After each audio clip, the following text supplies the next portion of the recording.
Hey, what's going on, guys? Welcome back to the Wedding Photography Crash Course series. My name is Josiah Blizzard, and I was wrong about the last episode. It's not marketing. Today is about branding.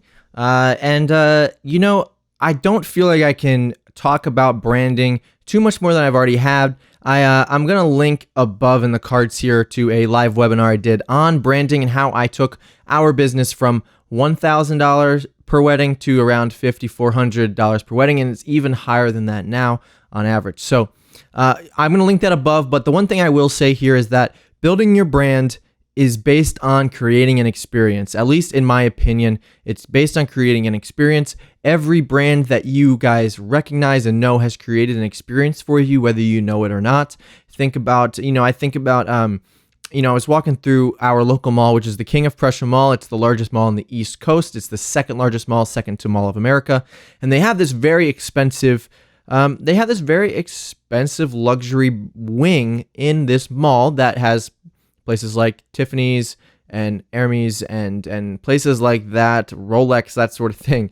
And they're all high luxury brands. And I believe it was Hermes that I was looking in. I was walking by the storefront, and I literally saw a butler carrying a tray of champagne for the guests, literal trays of champagne that they were handing out to guests.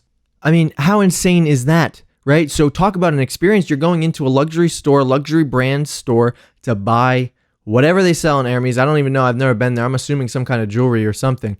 And you're going to get handed a glass of champagne, which is probably delicious champagne, but it may have only been like a $10 bottle or something. Who knows? So creating an experience is just so key. I am a huge fan of Chinese food. If I could eat Chinese food every day, General Tso's chicken is my kryptonite. If I could eat that every day, I would. So I go to the local China place down the street from me, and they treat me so stinking well. Let me tell you, I think they give me free stuff every time I go in there. They are so incredibly smart, because the first time I went in, I didn't expect much. I expected them to hand me my to-go bag with some Chinese food in it, and they also handed me a free cup. He said, "Hey, here's a free soda on the house. Go get the soda, and then we'll ring you up when you're done." So I was like, "Oh, awesome!" So I picked Fanta orange soda. Who loves orange soda? Kel loves orange soda. So I come back the next time. It was like a week or two later, and they hand me not a cup this time, but they hand me a liter of orange soda because they paid attention to what I ordered last time. Is it true? Oh yes, it's true. Ooh. I went back a third time. This time I was ordering a large order for myself, my wife, and my parents, my family. I've started just chatting with the Chinese woman behind the counter. So sweet. She's so nice, nicest woman. And I was telling her about, I'm trying to get my mom to switch to coming over here because she keeps driving like 10, 15 minutes away for Chinese food. I'm like, no, come to China Walk, because it's closer to your house, and two, the food's better than the other place you're going to, and the service is nicer. So I was telling the lady behind the counter this, and she said, "Oh, hang on." And she ran all the way to the back of the store and grabbed a container of ice cream and asked if I wanted this ice cream. So she put it in my bag, and they've literally been so nice. Last time I was there just a couple days ago, she gave me a free egg roll because she knows I like egg rolls.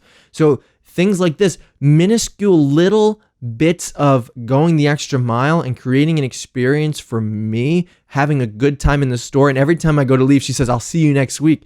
I'm like, you are such a smart business owner. You were trying to get me to come back in. So she has created a rapport with me. She's created an experience for her business by being friendly, being a familiar face, being talkative, and connecting with her clients on a regular, just easy basis. This is not a high luxury Chinese store. I'm not going in and spending $400 on Chinese food.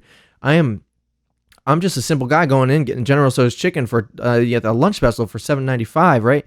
And she is treating me like family. She's treating me like a valued customer. She appreciates my business, and it makes me want to continue to come back. So all I can say, guys, is create an experience for your customers. Continue to blow them away and create an experience where they feel valued, where they don't feel like just another number in your wedding photography list, in your wedding photography workflow.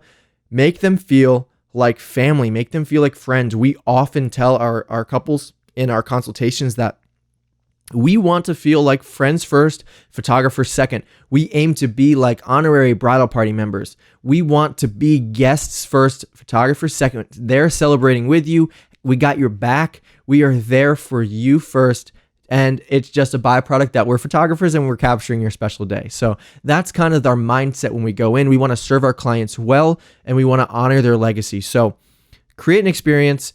Go listen to the brand webinar, the live talk I did on branding and how I took our business from $1,000 per wedding to around $5,500 per wedding. I hope you guys get something out of this, and I will catch you guys tomorrow for the next video. And I think we're going to be building a website from scratch and talking about how you can design your own brand and personalize it onto a web page, right? Because brand, as you might know, isn't just your fonts, logos, and colors. It is actually the personification of your business through your website and your employees' actions. It is the personification. If your brand was to turn into a physical human being, where would they shop? Where would they eat? What would they wear? How would they talk?